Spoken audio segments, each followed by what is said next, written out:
नमस्कार साथियों, मैं हूं थारा दोस्त प्रवीण कुमार और आज की अपनी जो वीडियो रहेगी ये मेवाड़ को इतिहास के ऊपर कुछ राजा की चर्चा करांगा। आप जंग महत्वपूर्ण कार्य के करवाए बाप के शासन काल के अंदर। देखो साथियों, सबसे पहले वो बात करांगा महाराणा जय सिंह की। महाराणा जय सिंह साथियों, आंगो जो शासन काल है ये 1680 से लेकर 1698 तक रहा है। ओके, लगभग 18 साल का शासन। देखो राणा जय सिंह जो है ये मुगल मेवाड़ के मध्य दूसरी संधि करेगा। मुगल मेवाड़ की दूसरी संधि जो है ये 1681 के अंदर होगी। ये संधि की कुछ शर्तें ही साथियों, शर्तें क्या ही। पहली शर्त ही के यो जो जजिया कर हो, जजिया कर के बदले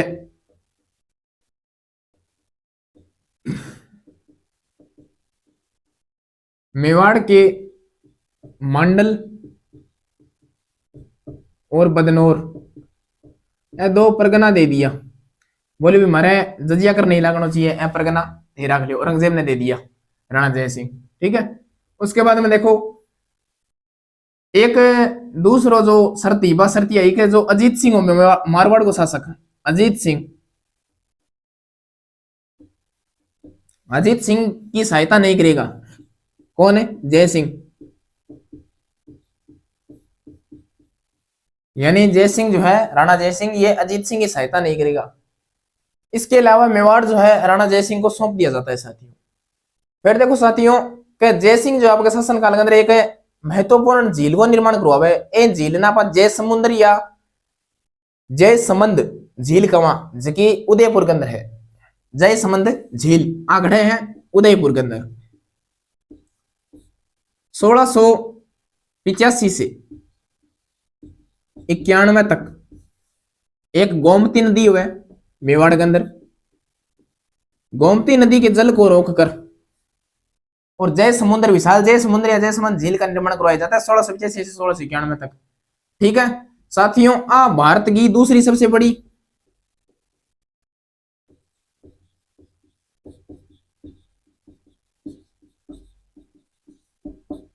और राजस्थान की सबसे बड़ी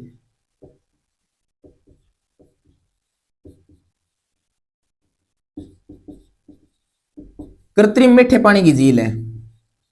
कृत्रिम मीठे पानी की झील है ये। ओके, यानी विशाल झील है साथियों।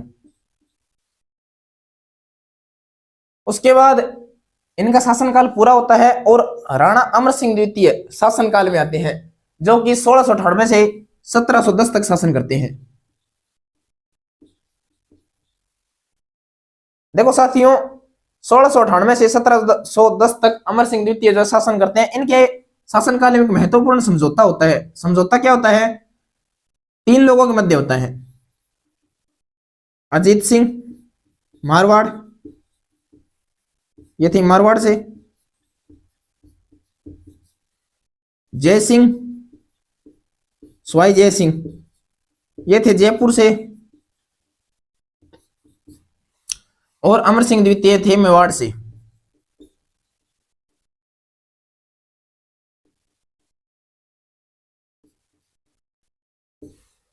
देखो साथियों देबारी समझौता जो होता है ये था कि जय सिंह जो जयपुर से है, इसे मुअज्जम जो है जीतने के बाद, औरंगजेब के बाद जब शासक बनता है तब जय सिंह को इसके शासन से हटा देता है, यानी जयपुर से निष्कासित कर देता है। ठीक है, और अजीत सिंह भी क्या होता है कि सहायता ढूंढ रहा होता है, क्योंकि ये क्या है कि अपने पिता की मृत्यु के बाद पूर्णतः शासक नहीं बन पाया था। इसलिए इनकी सहायता करते हैं कौन? अमर सिंह द्वितीय। इसलिए देबारी समझौता होता है। अब साथियों इस समझौते का एक नुकसान ये होता है कि फायदा तो ये होता है कि ये शासन में आ जाते हैं, शासक बन जाते हैं तीनों ही। लेकिन नुकसान ये होता है कि ये समझौता, देबारी समझौता जो है जयपुर के उत्तराधिकारी युद्ध का कारण बनता है। यानी स्वाई जय सिंह के जो पुत्र होते हैं ईश्वरी सिंह और माधव सिंह, इन दोनों भाइयों के मध्य जो है युद्ध होते हैं उत्तराधिकार को लेकर, शासनकाल को लेकर। ठीक है, तो देबारी समझौता जयपुर के लिए घातक रहा और हालांकि जय सिंह को जो है शासन मिल गया था और अजीत सिंह भी शासक बन गए थे।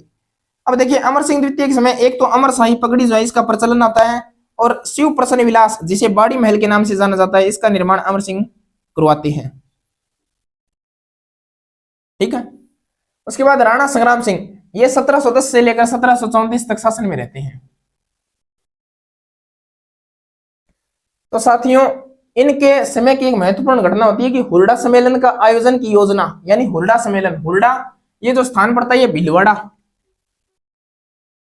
में एक स्थान था हुरडा, जिसका आयोजन 17 जुलाई 1734 को होना तय हुआ। इसके जो आयोजनकर्ता थी ये थी स्वाई जय सिंह। ठीक है, इसका जो अध्यक्ष बनाया जाना था ये राणा संग्राम सिंह को बनाया जाना था। ठीक है, अब क्या होता है कि सहेलियों की बाड़ी उदयपुर में जो है ये निर्माण करवाते हैं। कौन है? संग्राम सिंह द्वितीय सहेलियों की बाड़ी का निर्माण करवाते हैं। वैद्यनाथ मंदिर, जिसे वैद्यनाथ प्रशस्ति के रूप में भी जाना जाता है, वैद्यनाथ मंदिर का निर्माण जी सिसारमा गांव उदयपुर में करवाते हैं। मेवाड़ की ये प्रसिद्ध एक प्रशस्ति भी है, और मेवाड़ की प्रसिद्ध चित्र शैली कलीला दमना का जो चित्रण है यह भी राणा संग्राम सिंह द्वितीय के शासनकाल में हुआ था। राणा जगत सिंह द्वितीय, इनका जो शासनकाल है ये 1734 से लेकर 1751 तक रहता है साथियों।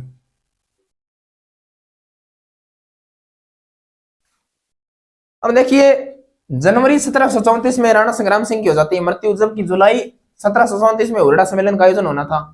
तो इस कंडीशन में क्या होता है कि हुरडा सम्मेलन का आयोजन होता है हुरडा भीलवाड़ा के अंदर, लेकिन इसका जो अध्यक्ष बनता है कौन होगा? जगत सिंह द्वितीय।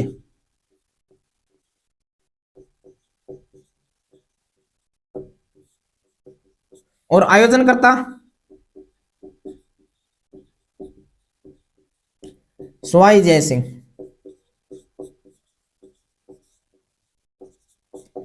और होता कहां पर है?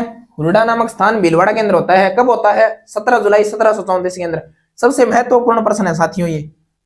ठीक है, अब देखिए जगत सिंह के समय जो है एक महत्वपूर्ण घटना ये होती है कि मराठों ने पहली बार मेवाड़ पर आक्रमण किया और मेवाड़ से धन वसूला था साथियों।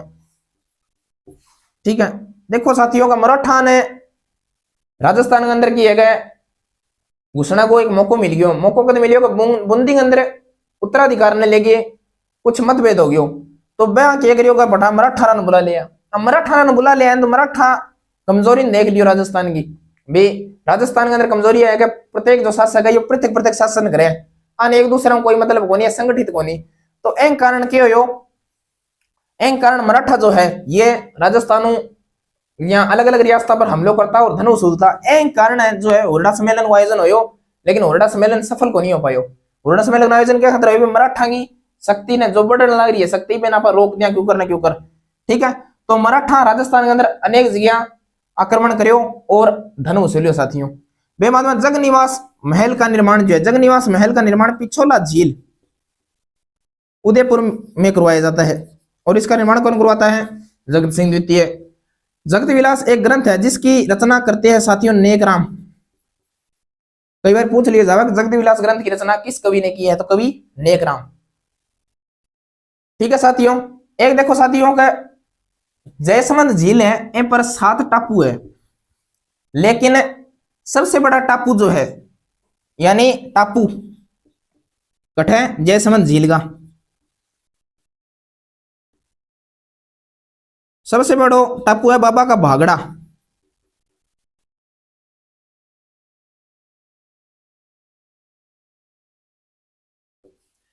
और सबसे छोटा टापू है प्यारी। बड़ा टापू और छोटा टापू को एक महत्वपूर्ण प्रश्न बने, और उगेला रीट के अंदर प्रश्न आयोडो भी है कि जयसमुंद झील जो है इसके ऊपर सबसे बड़ा जो टापू है वो कौन सा है? बाबा का भांगड़ा। या सीधा प्रश्न है बाबा भांगड़ा क्या है, तो जयसमंद झील के ऊपर बना एक टापू है। तो ए कुछ महत्वपूर्ण बातें अपन चार शासकों की ध्यान रखनी है, कोई भी छोटा सा प्रश्न अपने कंपटीशन एग्जाम में आ सके। तो साथियों धन्यवाद, आइए अपनी वीडियो शासकान लेंगे और आगे भी आप आवांगा निरंतर रूप। धन्यवाद।